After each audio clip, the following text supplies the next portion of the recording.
बोले गोविंद भगवान की।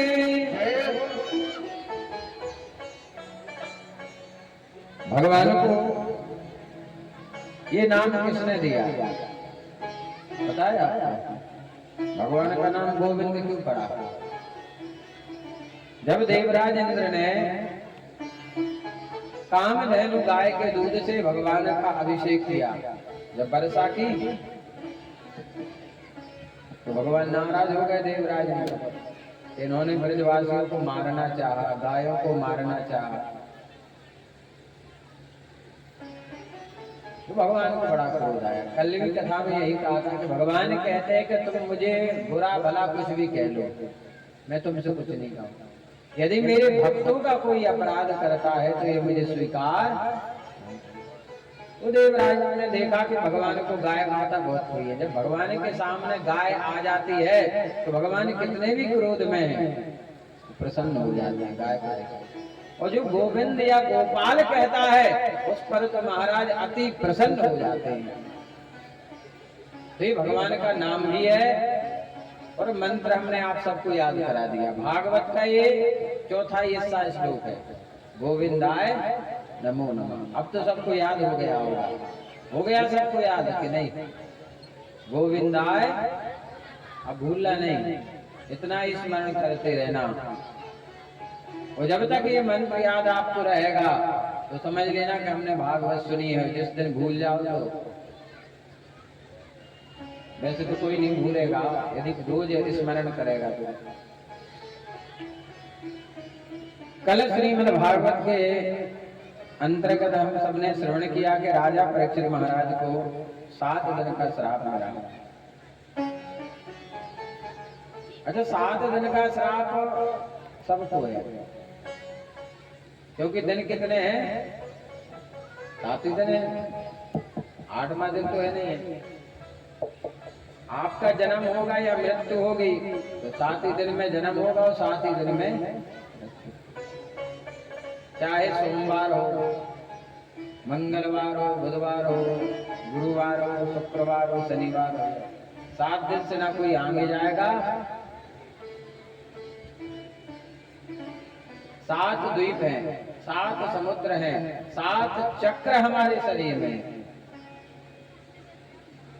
ये भी लोगों को पता नहीं है कि हमारे शरीर में चक्र कितने हैं।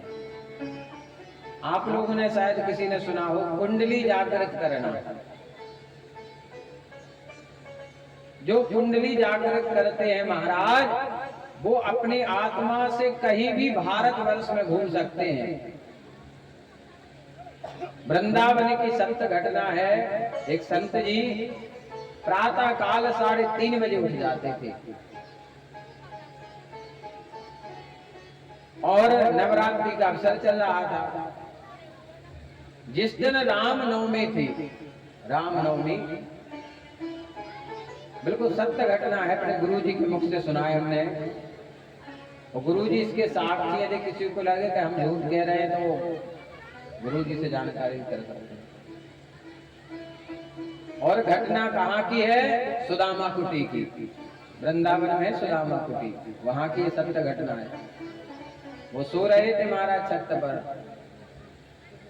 अब जब हमारे गुरुजी ने उन्हें देखा कि सुबह के 9 बज रहे हैं और संत महात्मा तो अभी तक उठे नहीं।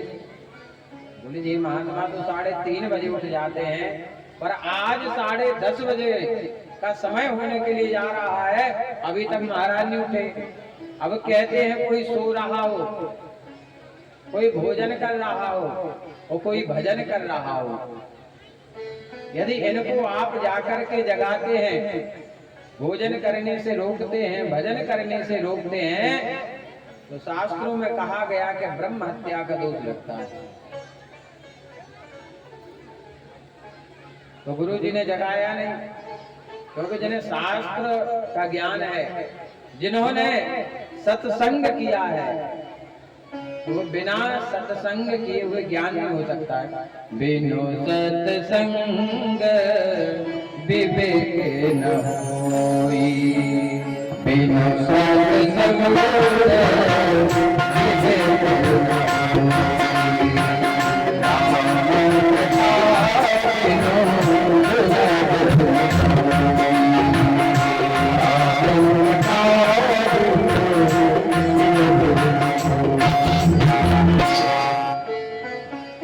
सत्संग में जाने से हमें एक एक चीज का ज्ञान होता है।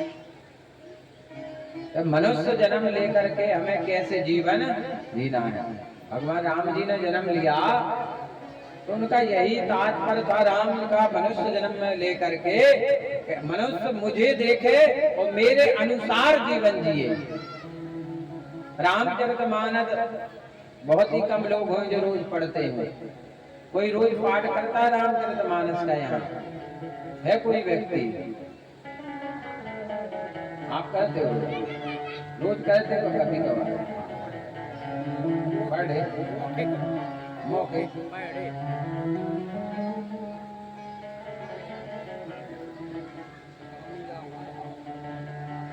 तो बिनु सत्संग विवेक न हो।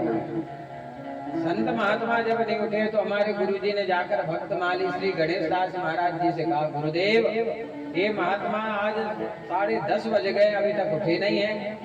तो वो तो परम तपस्वी थे, परम ज्ञानी थे भक्तमाली जी महाराज। तो वो हमारे गुरुजी से कहते थे पंडित जी, नाम नहीं लेते। क्या कहते थे? पंडित जी। पांडे जी थे तो पंडित जी कहते थे उनसे। बोले पंडित जी वो महात्मा सो नहीं रहे हैं, वो कहीं तीर्थ करने गए हैं।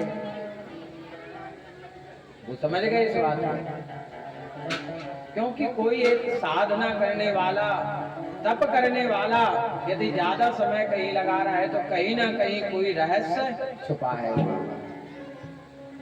उसको कौन समझेगा? जो स्वयं तपस्वी होगा, साधक होगा। अब जैसे 11:30 बजे महाराज, तो थोड़ी थोड़ी ठंडी तो पड़ने लगती है कुमार के महीना में, थोड़ी थोड़ी ठंडी पड़ने लगती है। वो छत से अपना गद्दा कंबल लेके आया, पूरा शरीर भीजा। तो भक्तमाली जी महाराज ने कहा, महात्मा जी आज कहाँ की यात्रा करे आए? महात्मा जी बोले, महाराज आज हम अयोध्या चले गए थे, आज रामनवमी थी, तो हमने सोचा चलो बढ़िया शरीर में स्नान करे आए, भगवान राम जी का दर्शन करे आए। और बोले इसलिए कपड़े पूरे गीले हो गए। हमारे गुरु जी को विश्वास नहीं हुआ, वो वहीं खड़े थे। बोले जी बाबा जी झूठ बोल रहे, छत पे तो ये सो रहे थे। बोले अयोध्या। अब जो उस गहराई में नहीं पहुंचा होगा वो उसे चीज, क्योंकि उस समय हमारे गुरु जी की अवस्था थी बाल्यावस्था, छोटे थे। फिर महात्मा जी ने कहा भक्तमाली जी से, महाराज आनंद तो बड़ा आया, पर गाजीपुर से एक मैया आई थी, अयोध्या गाजीपुर से मैया आई थी, और बाया मैया सरयू में डुबकी लगाई और डूब के चली गई, बह गई, मृत्यु को प्राप्त होगी, बस एक अनहोनी हो गई। अब कुछ 10-15 दिन के बाद अयोध्या से कुछ संत महात्मा आए, उन्होंने रामनवमी के बारे में सुनाया। उन्होंने कहा बढ़िया आनंद आया, इस बार रामनवमी में बड़ा ही आनंद आया महाराज, पर एक अनहोनी हो गई थी बस रामनवमी के दिन। एक मैया गाजीपुर से आई थी और वो सरयू में डूब के मृत्यु को प्राप्त। हमारे गुरु जी सुन के अचंभित रह गए, अरे ये बात सत्य है। तो ये अनुभव कब होंगे? जब आपकी कुंडली जागृत होगी, और जब तक हमारे शरीर की कुंडली जागृत नहीं होगी तब तक हमारी बुद्धि भी अच्छी होने वाली नहीं है। इस कलयुग से नहीं बच पाएंगे, माया से नहीं बच पाएंगे। देखो यहाँ कई ऐसे व्यक्ति हैं जो अनपढ़ हैं, जिनने पढ़ाई नहीं की है। आप ये बताइए, सूरदास जी के तो जन्म से आंख नहीं थी, वो किसी विद्यालय में थोड़ी गए। कुंडली जागृत करने में कुछ नहीं किया जाता, सिर्फ ब्रह्म मुहूर्त में उठ करके केवल ओम मंत्र का जाप किया जाता है, कुछ नहीं करना है। साधना जिसे कहा जाता है, भागवत में जो भागवत के 10 लक्षण की कथा आएगी, अभी आगे कथा आएगी भागवत के 10 लक्षण, इसमें आपको ब्रह्म मुहूर्त में उठना है 3:30 बजे, और स्नान करके दोनों नेत्रों को बंद कर लीजिए और ऐसे अंगूठे को लगाइए, ज्ञान मुद्रा कहलाती है, ऐसे अंगूठे करके ऐसे, और आप बैठ जाइए। रीढ़ की हड्डी को सीधी होना चाहिए। पद्मासन लग जाए तो अच्छी बात है, क्योंकि पद्मासन लगाने के बाद कमर टेढ़ी हो ही नहीं सकती है, आप टेढ़े नहीं हो सकते यदि पद्मासन लगा लीजिए। ओम मंत्र का उच्चारण आपको करना है जितनी बार हो सके, और आज्ञा चक्र पे यहाँ ध्यान करना है, तो आपको एक प्रकाश दिखाई देगा, एक बहुत तेज रोशनी, वो बहुत तेज भागती है। अब आपको उसको पकड़ना है कुंडली जागृत, और धीरे धीरे महाराज जब आपका 1 वर्ष हो जाएगा तो आपको अनुभव होने लगेगा, दिखने लगेगा आपको। आप कह दोगे आज तुम्हारा एक्सीडेंट होना है, तुम मत जाओ, मतलब जो भविष्य में होना है, भविष्य में नई चीजें भी दिखने लगती कुंडली जागृत। 7 जो चक्र है महाराज, मूलाधार, स्वाधिष्ठान, मणिपूरक, अनाहत, विशुद्ध, आज्ञा, सहस्रार, ये जो 7 चक्र हैं और 7 जगह पर हैं। पहला जो चक्र है शिखा पर होता है यहाँ पर, यदि ये चक्र कमजोर हो जाता है महाराज तो भगवान के भजन में पूजा, कई लोग यहाँ टीका लगाते हैं शिखा पर, देखना आप, कई लोग यहाँ टीका लगाते हैं, टीका लगाया जाता है यहाँ पर, क्योंकि ये एंटीना है। जब सिग्नल नहीं आएंगे तो पहले आपने देखा घरों में एंटीना लगाए थे, DD1 चलता था, यदि वो एंटीना टेढ़ा हो जाए तो कुछ आता नहीं था टीवी में, इसको घुमाया जाता था, बोले हाँ ठीक है झिलमिली आ रही, हाँ बिल्कुल सही है, बस यही बांध दो इसको, मतलब सिग्नल अब सही आ रहा है। तो ये सहस्रार चक्र, तो इसको स्पर्श करना चाहिए रोज स्नान करके, क्योंकि यहाँ देवी का वास है। चित्त रूपिणी महामाये दिव्य तेजा समन्विते तिष्ठ देवी शिखा मध्य तेजो वृद्धिम माने तेज और वृद्धि माने बुद्धि और वृद्धि माने हमारी तरक्की भी हो और हमारी स्मरण शक्ति भी तेज हो, हमारा दिमाग भी तेज हो। क्योंकि ध्यान देना, इस संसार में चारों वर्ण आवश्यक हैं। देखो, शूद्र भी जरूरी है, वैश्य भी जरूरी है, क्षत्रिय जरूरी है और ब्राह्मण भी जरूरी है। अब ब्राह्मण क्या है? सिर। ब्राह्मण क्या है? सिर। क्षत्रिय क्या है? बाहु। वैश्य क्या है? उदर पेट। और शूद्र क्या है? चरण। अब इन चार में से यदि आप किसी एक को हटा दो, जैसे पांव कट गए, अब क्या कर लोगे तुम? बताओ आप। पांव कट गए तो क्या कर लोगे आप?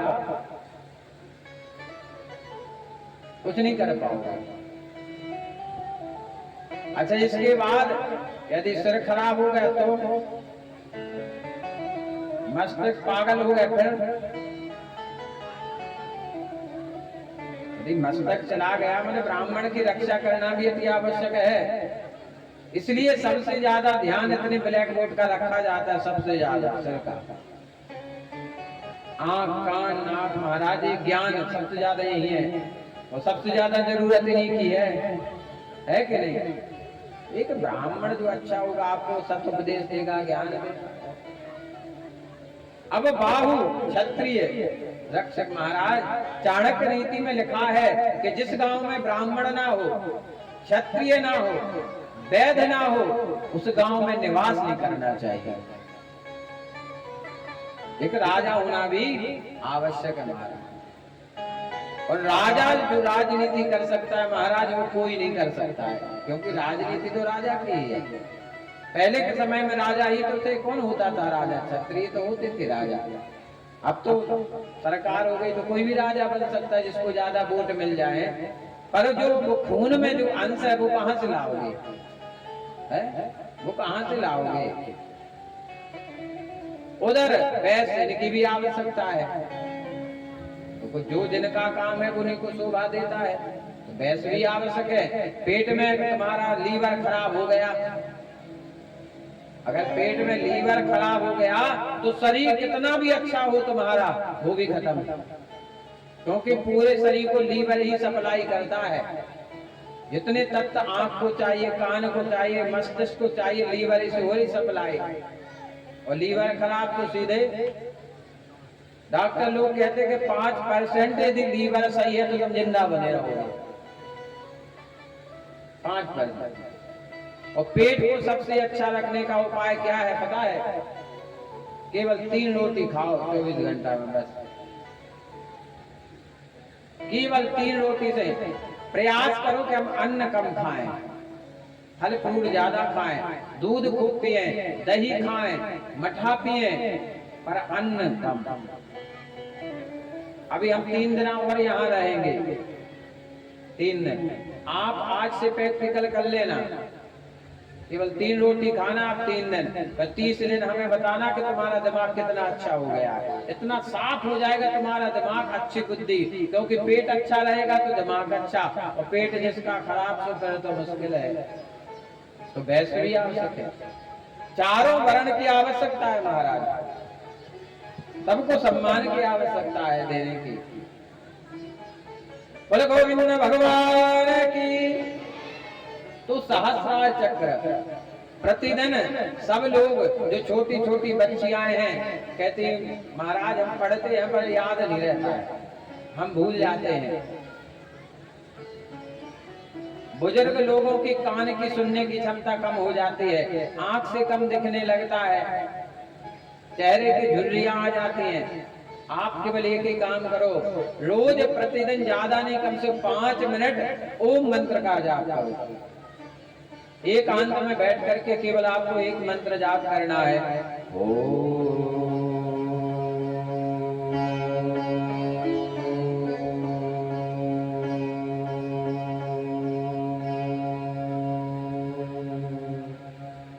जब तक आपको ओम बोलते रहना है, आपका उदर बिल्कुल अंदर पहुंच जाएगा।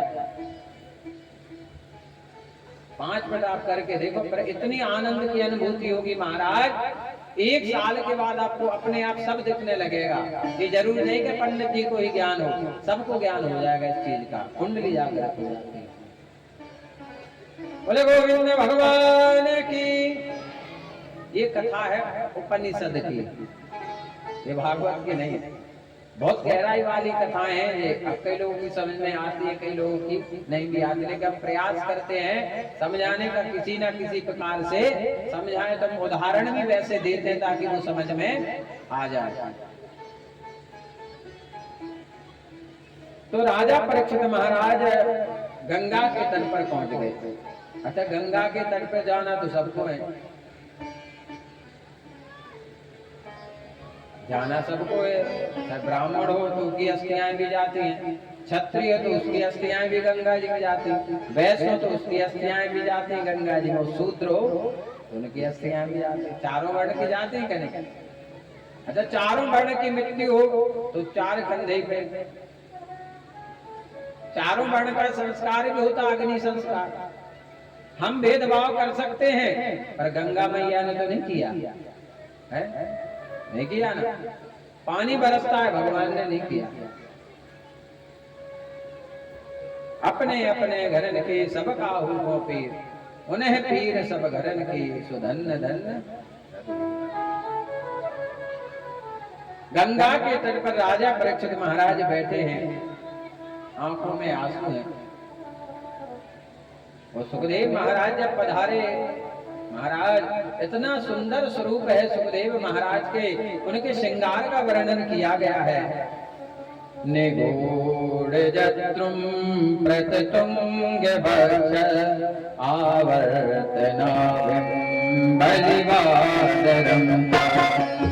निगूढ़ जत्रुम प्रततुंग वक्ष आवर्तनाभिं बलिवादरं।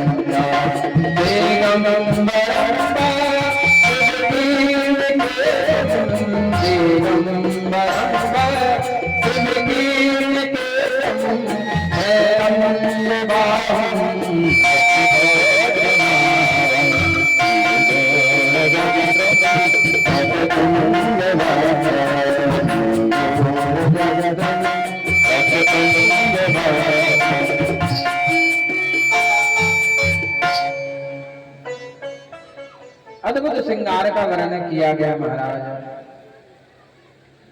दिगंबर अवस्था है महाराज, तन पर कोई वस्त्र नहीं है, दिगंबर है महाराज। जब सुखदेव महाराज का जन्म हुआ तो इनका कोई नामकरण संस्कार नहीं हुआ, यज्ञोपवीत नहीं हुआ। यम प्रव्रजन्तमनुपेतमपेत कृत्यम, कृत्य माने अनुपेतमपेत, न नामकरण न यज्ञोपवीत। दुई पायनों विरह का तराजो। व्यास जी महाराज पीछे पीछे हा पुत्र पुकार से जा रहे हैं। एक सरोवर में कुछ स्त्रियां स्नान कर रही थी निर्वस्त्र होकर के। जैसे सुखदेव महाराज निकले, उन सब स्त्रियों ने हाथ जोड़कर नमस्कार किया महाराज। हर स्त्री, हर लड़की जानती है कि ये सामने वाला व्यक्ति में कौन दृष्टि से देख रहा है, इसकी दृष्टि कैसी है, अच्छी है कि खराब है। हर बेटी जानती है, हर माँ जानती है, हर बहू जानती है। जैसे उन स्त्रियों ने देखा कि सुखदेव महाराज तो योगी है, इनकी नजर में स्त्री पुरुष का भेदभाव है ही नहीं है कि कौन स्त्री है और कौन पुरुष है। तत्क्षण उन सब स्त्रियों ने सुखदेव महाराज को नमस्कार किया, प्रणाम किया और सुखदेव महाराज जी निकल गए। उनकी तरफ देखा भी नहीं, क्योंकि जिसके अंदर काम होता है वही काम की ओर मुड़ता है। जिसके अंदर काम ना हो वो काम की तरफ क्यों देखेगा। जो भगवान का भजन करने वाला है, जिसका सात्विकी भोजन है, तामसी भोजन जो करता है, उसमें काम भावना सबसे ज्यादा जागृत होती है। जैसे लहसुन प्याज का सबसे ज्यादा सेवन करने वाले में सबसे ज्यादा तामसी प्रवृत्ति आती है। उसकी जो दृष्टि होती है देखने की बड़ी गलत होती है।